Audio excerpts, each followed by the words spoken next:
자, 여러분, 우리가 예수를 믿으면 부자가 되고 건강해지고 만사형통한다. 이건 반은 맞고 반은 틀린 말이죠. 지난 세월 우리가 한국 교회가 이 반만 맞는 것을 강조를 해왔어요. 그래서 여러분, 하나님께서 우리에게 특별한 은혜를 주시면 예수를 믿든 안 믿든 그 일반적인 은총 아래 우리는 건강과 부와 물질을 누릴 수가 있습니다.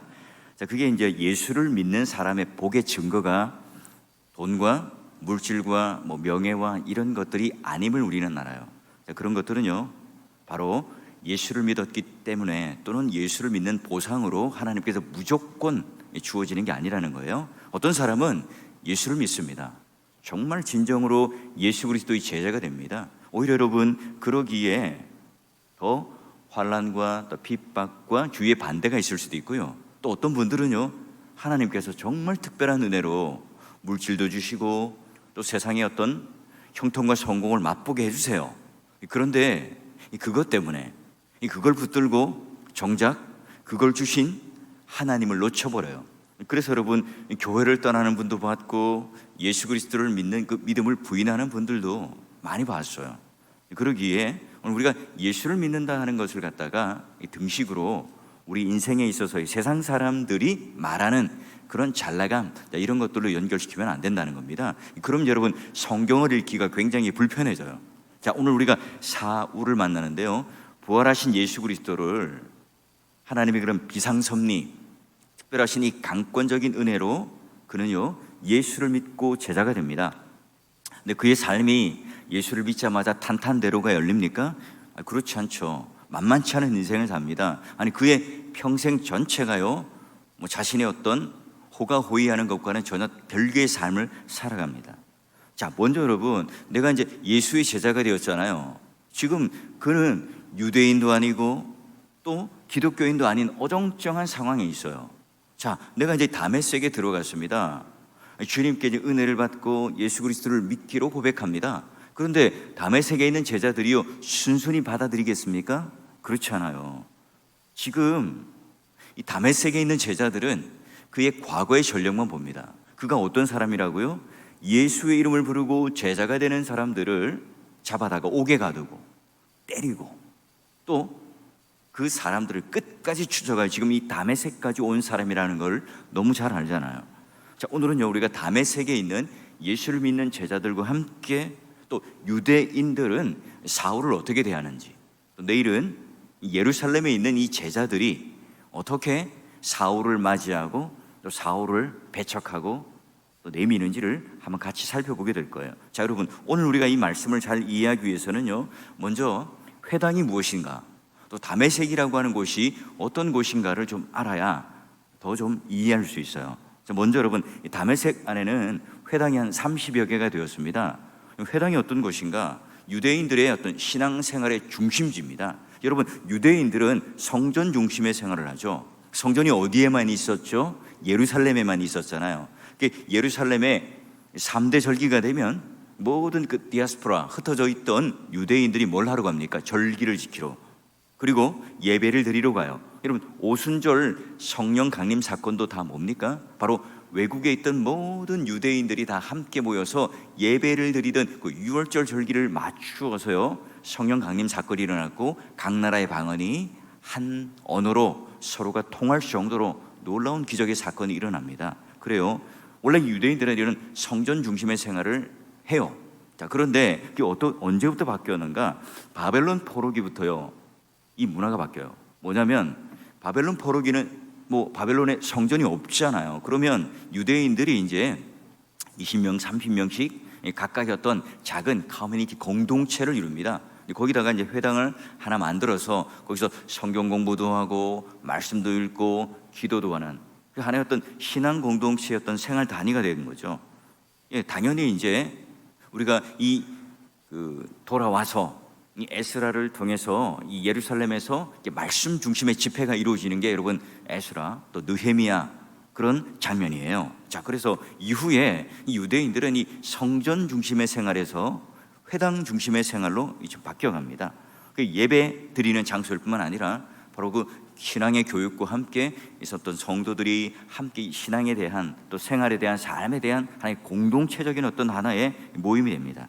지금도 여러분 유럽 여행을 한번 가보시면 각처에 이렇게 검은 옷을 입고 모자를 쓰고 각각의 마을의 단위마다 이런 회당이 존재하는 것을 심심치 않게 볼 수가 있을 거예요.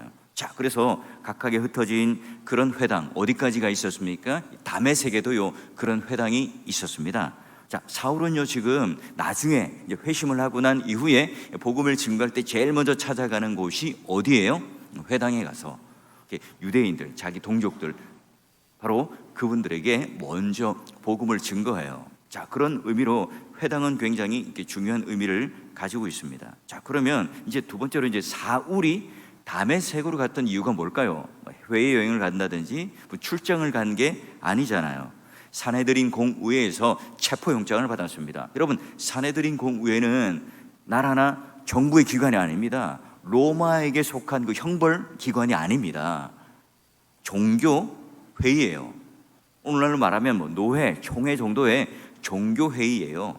거기서 여러분 체포영장을 발부했던 여러분 취해법권이잖아요. 우리나라에서 여러분 우리 교회에서 무슨 치리권을 가지고 무슨 증을 받았어요. 일본이나 미국에 가서 이걸 내밀면 누가 알아주겠습니까? 그렇지 않죠. 그러니 여러분 철저하게 이 체포영장은 유대인이었는데 기독교로 개종해요.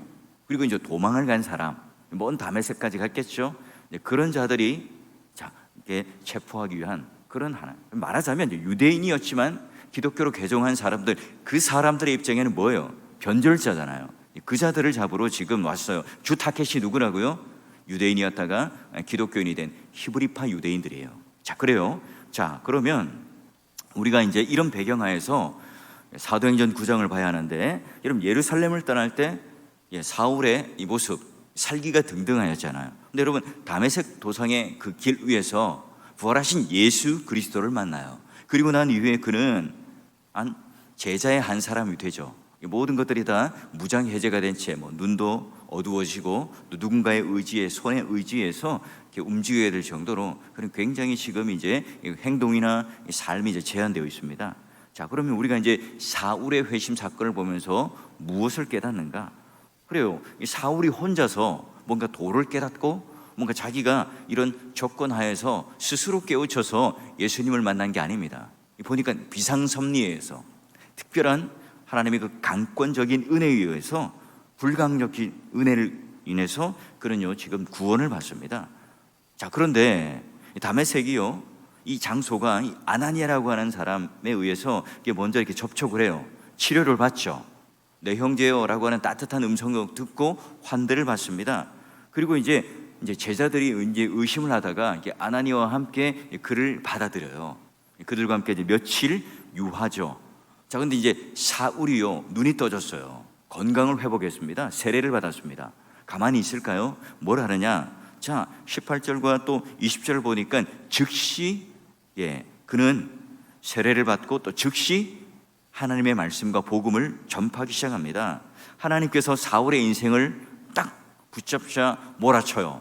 예전에는 이제 유대인의 어떤 하나의 행동파 대장으로서 열심을 내었던 그런 한 모습이었다면 지금은 완전히 방향이 바뀌었어요. 옛날에는 종교라고 하는 그런 손에 붙잡혔다면 지금은 살아계신 하나님께 붙잡혀서요 완전히 지금 새로운 인생으로 그의 삶은 시작됩니다. 자, 예수님을 만난 이후에 지체 없이 어디부터 돌아다닙니까?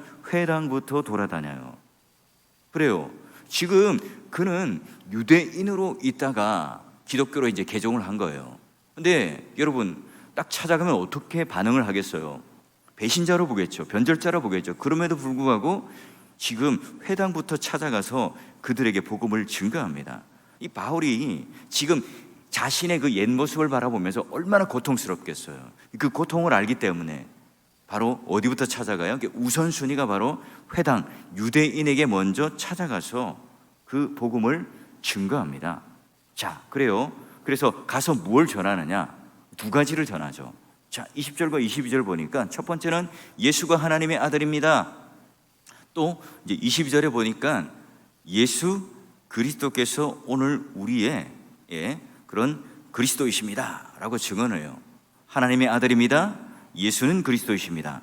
전파하고 증언을 하죠. 자, 여러분, 예수가 하나님의 아들입니다. 이 표현은요, 사도행전에 처음 등장을 해요. 예수는 그리스도시다. 이 말은 이제 많이 등장했는데요. 예수가 하나님의 아들이다. 사실 여러분, 예수님께서 나무 십자가에 매달린 그 죄목이 바로 신성모독 아니겠어요? 야, 하나님의 아들이다. 나는 하나님이다. 라고 하는 이 표현 때문에 유대인들이 지금 걸어가지고 결국은 사형에 십자가에 처형된 거예요. 자, 그래요, 여러분. 오늘 유대인들이 예수님을 십자가에 못 박던 이 표현, 자, 이게 지금 유대인들에게는 굉장히 가시가 아니겠어요? 그들에게 있어서는 과거의 가장 큰 잘못, 나무 십자가에 매달 때 억지로 그런 죄목을 뒤집어 써서 그걸 가지고 과거에 예수를 죽였다는, 메시아를 죽였다는 하나의 과거의 전력이잖아요. 이걸 지금 뭘 합니까? 제일 먼저 유대인들에게 핵심적인 것을 전파해요. 그들이 깨닫지 못하고 있는 가장 중요한 하나의 그 첫 번째 메시지를, 바로 하나님은, 예수는 진정한 하나님의 아들이다 하는 걸 먼저 전파합니다. 그리고 나서 뭐래요? 예수님은 바로 그리스도이시다, 메시아이시다, 우리의 구원주이시다 말씀하죠. 그래서 오늘 우리가 이 땅 가운데 살아갈 때 바로 제사장, 선지자, 왕직으로서 이 땅에 영원한 지식을 가진 선지자이시고, 이 땅의 모든 사람들과 죄를 화목시키는 제사장이시며, 또한 이 땅의 모든 죄와 싸워 더불어 이기는 승리하신 진정한 인생, 우리의 구원주이시고 왕이시다 하는 것을 바로 그들에게 증거합니다. 여러분, 예수 그리스도의 만남은요, 그냥 우리가 지식적으로 그치지 않아요. 아, 예수님이 우리의 구원주이시지, 나를 구원하셨지, 그래 아멘이야, 이렇게 끝나지 않아요. 여러분, 반드시 이 영적인 지식이 오늘 우리 가운데 깨우침이 왔다, 예수 그리스도를 인격적으로 만났다, 내가 예수 그리스도를 내 마음의 중심의 인생의 주인으로 모셨다, 반드시 뭐가 있습니까? 예수 그리스도와 함께 그 생명의 연합이 일어났다면 가만히 있을 수 없죠. 바로 이 주님의 사랑을 내가 바로 전달하고 전파하는 그런 모습으로 즉시 지체 없이 이와 같이 유대인들에게 회당에 찾아가서 복음을 전하고, 그 안타까운 마음, 여러분, 그게 사도 바울이, 사울이 내가 예수 믿었다는 것을 자랑하기 위해서 갔는가요? 아니잖아요. 지금 똑같은 유대인의 입장에서 내가 과거에, 아니 불과 며칠 전에 너희들과 똑같은 처지였지만 그 영혼들을 불쌍히 여기는 마음으로 유대인들에게 찾아가서 하나님은 아들이십니다, 예수는 그리스도입니다, 전파하고 증언을 합니다. 여러분, 어땠을까요? 유대인들이 아멘입니다, 나도 그거 믿어줘요, 예수 그리스도가 우리의 구주이시고 내가 이제부터 기독교로 개종하겠습니다, 이렇게 했을까요? 그렇지 않아요. 여러분, 21절과 22절을 보면 이 누가가요, 굉장히 재미있는 표현을 합니다. 이 변화된 이 사울을 마주한 사람들이요, 모두 어떻게 되었다고요? 모두 놀랐다, 당혹해 되었다. 성경에는 이제 이렇게 표현되어 있어요. 그래요. 지금 사울이 복음을 전했을 때 그것을 들은 사람들은 복음의 내용보다 뭐가 더 충격적일까요? 지금 이 복음을 전하는 사울의 변화에 충격을 받습니다. 그렇죠? 이 사울의 변화된 이 모습은요, 기독교를 쫓았던 이 제자들만 충격을 받은 게 아니라 유대인들이었던 그 사람들, 너무나 순식간의 변화 아닙니까? 불과 며칠 전에 지금 우리와 함께, 아니 우리 중에 제일 그런 유대교의 센 믿음을 가진 자가 누굽니까? 사울이에요. 그런데 그 사울이 지금 변해서 뭘 합니까? 우리가 지금 전도를 합니다. 쉽게 예를 들면, 내가 예수 믿기 전에는요, 술 먹는 거 좋아하고요, 도박하는 거 좋아하고요, 음주 가무를 즐기며 뭐 그런 어떤 세상의 향락을 즐기는 1등 대장이었어요. 근데 예수를 믿었네요. 그분이 오늘 내 인생의 구주로 여겨졌습니다. 와! 그런데 이제 직장 내에 또 사회에서 그분들과 함께 이제 예수를 증거하고 복음을 증거하기 시작합니다. 그분들이 어떻게 생각할까요? 깜짝 놀라지 않겠습니까? 오! 당신이 우리에게 복음을 증거한다고? 여러분, 이것 이상의 충격적인 사건이 뭐예요? 지금 유대인들에게 회당에 가서 바울이 복음을 증거하는 겁니다. 그래요. 그들은 놀라죠. 당혹해 됩니다. 여러분, 어떻습니까? 주님께서 내 인생에 찾아와 주셔서 내가 그분을 만나고 내 삶의 방향이 완전히 바뀌어진 그 놀라운 일이요, 오늘 그 일을 통해서 주위 사람들이 놀라며 당혹해하는 그런 경험들을 해보셨어요? 우리는 과연 예수 그리스도를 믿었는가? 또 우리는 제자인가? 몇 가지 우리는 계속해서 점검을 해봐야 돼요. 내가 평생 교회를 다니지만 여전히 나는 이런 포악한 성질과 옛 자아가 그대로 있는가? 교회 생활은 이제 익숙해지니까 열심히 할 수 있지만 이 가정에 가면 정반대의 모습으로 돌변한다든지, 또는 내 인생의 고집을 가지고 산다든지. 바울을 보십시오. 나의 택한 그릇이라. 그런 하나님께서 딱 그렇게 골라서 선택했을 때 그냥 자기 뜻대로 움직이지 않죠. 그릇의 용도는 담기는 것에 따라 사용되듯이 자기의 인생을 주님 뜻대로 내어주는 인생을 살아가요. 여러분, 또 우리는 그런 예수님의 비유처럼 부자 청년과 같이 우리는 살아가지 않는가? 하나님께서 친히 많은 것들을 주셨지만 자신의 것을 내어놓는 것에 인색하고 하나님보다 이런 것들을 더 중요히 여기지 않는가? 또 내가 신앙의 연수가 더해갈수록 성화 열매가 더 풍성해져 가는가?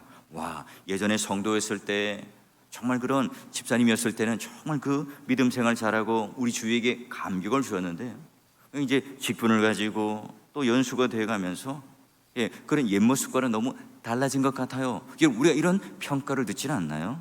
여러분, 역사적으로 예수 그리스도란 이분은 중동 지역에 살았던 한 인물, 어떤 사람들은 철학자, 또는 존경해야 되는 어떤 성인 중에 하나, 위대한 스승, 이 정도로 인정하는 사람도 있는데요. 그런 여러분, 모두가 다 그런 것들은 뭐예요?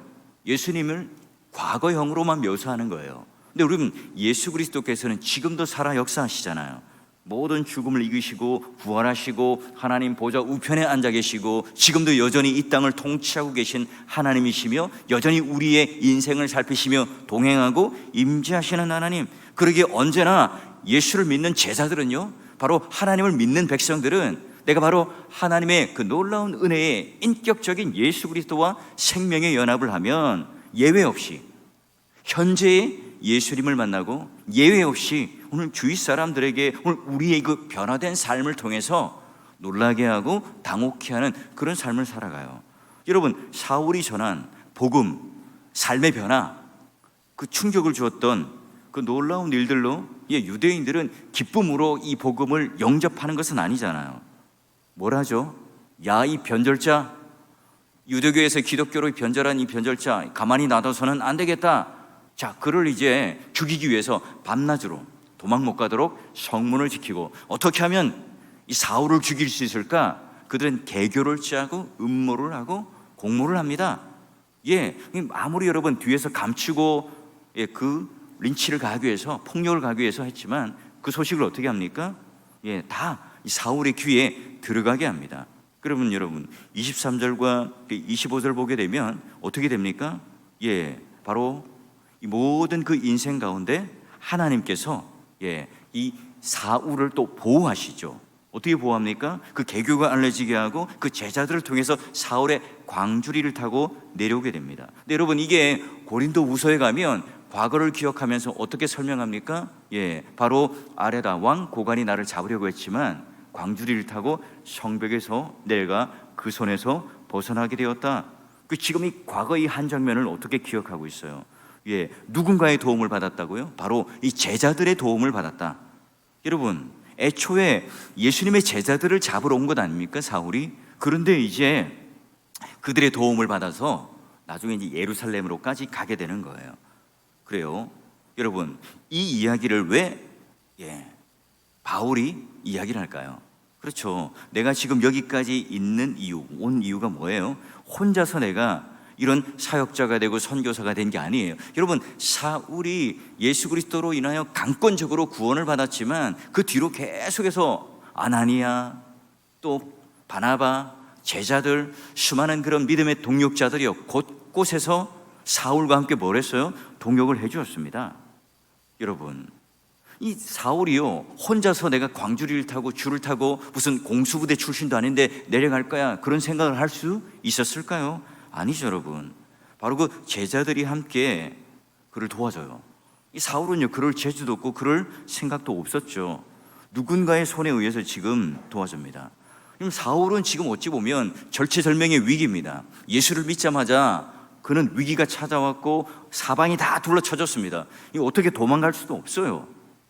물 한 방울이라도 새지 않도록, 개미 새끼 한 마리도 도망가지 못하도록 삼엄한 이 경비를, 성벽에 문을 지키며 지금 유대인들이 칼을 차고 무기를 들고 사울 요놈 나타나면 너 내가 반드시 죽이겠다, 이런 상황이에요. 근데 여러분, 이때 인간이라면 정말 두렵고 괴롭고 절망하지 않겠습니까? 와, 내가 옛날에 저 모습이었는데 마치 거울을 보듯 그들을 보면서 이 안타까운 마음에 복음을 전했지만 튕겨져 나가요. 그들이 변화를 받지 않아요. 얼마나 안타깝습니까? 게다가 지금 내 목숨이요 경각에 달려 있습니다. 답답하죠. 사방이 다 막혀 있어요. 여러분, 이때 사울의 마음은 어땠을까요? 여러분, 이때 그의 제자들이 뭐해요? 도와줘요. 그의 제자들이 광주리 큰 거를 하나 마련하고요, 귤을 마련해요. 여러분, 혼자서 여러분 아무리 힘이 세지만 성인을 그렇게 성벽으로 내릴 수 있을까요? 많은 제자들이 붙어서 지금 사울이 무사히 빠져나갈 수 있도록 돕지 않았을까요? 그런 여러분, 이 바울은요, 이 자기가 예수를 믿고 난 이후에 이런 사역자가 되어서 복음을 증거했던 모든 사역 가운데 이런 빚진 자들을 항상 기억하고 있어요. 여러분, 로마서도 마찬가지고 곳곳에 바울의 서신을 보면 나를 도와준 이 동역자를 위하여 그가 얼마나 감사해야 하며 기도하는지를 그 뒤에 이름을 다 이렇게 적어놓고요, 각각의 짤막짤막하게 어떻게 나와 동역을 했는지를 기억하고 이야기를 합니다. 그래요. 여러분 어떻습니까? 제가 이제 담임 목사로서 사역을 한다는 것, 또 여러분이 사월교회에서 또 직분자로 또 교회 리더로 여러분 살아간다는 것은요, 홀로 할 수 있는 게 아니죠. 당연합니다. 여러분, 목회를 하다 보면요, 탈출구가 보이지 않을 때도 있습니다. 그럴 때마다 어때요? 밤낮으로 성문을 지키고 있고 또 오히려 이런 상황 때문에 위축되고 주눅이 들 때가 많습니다. 근데 동시에 광주리에 담아서 줄을 내려주는 또 제자들이 함께 동역자들이 있다는 것을 경험하게 됩니다.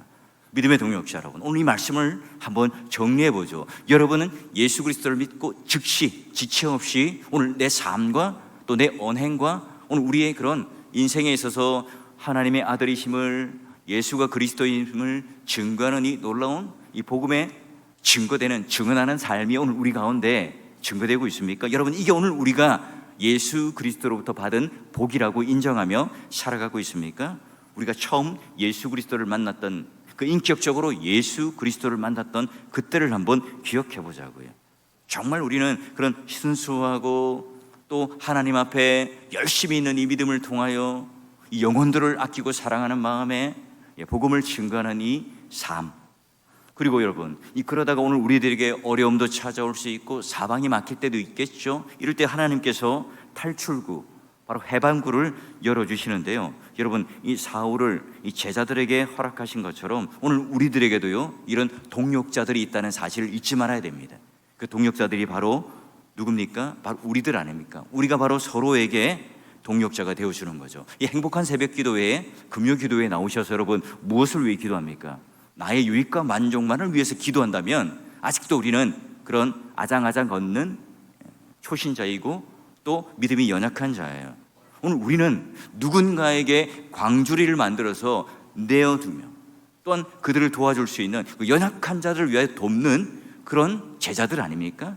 그러기에 여러분, 오늘 우리가 이 자리에 와서 환우들, 침체에 있는 우리 이웃들, 우리 믿음의 권속들을 위해서 함께 기도하는 그 동역자가 되고 제자들이 되기를 소원하는 마음으로 오지 않았습니까? 여러분, 오늘 우리가 우리 자신의 구원의 광주리를 만나는 것도 극적인 경험이에요. 누군가가 나에게 동역자가 되어서 이런 도움이 있다는 것, 정말 오늘 우리들에게서는 행복한 일이죠. 더불어 우리 또한 하나님 앞에 이런 도움을 줄 수 있는, 동역할 수 있는 이런 제자들이 된다면 여러분, 더 많은 사울이라고 하는 사역자가 역사 가운데 등장할 거고요, 교회를 세우는 이런 일꾼들로 세워져 나갈 거예요. 우리 모두가 그런 함께 동역하는 자로 우리 자녀들을 위하여, 또 우리 성도들을 위하여, 믿음이 연약한 자들을 위하여 이런 동역을 할 수 있고 또 광주를 내어줄 수 있는 헌신을 할 수 있는 또 여러분 그런 동역자가 되어주길 바라요.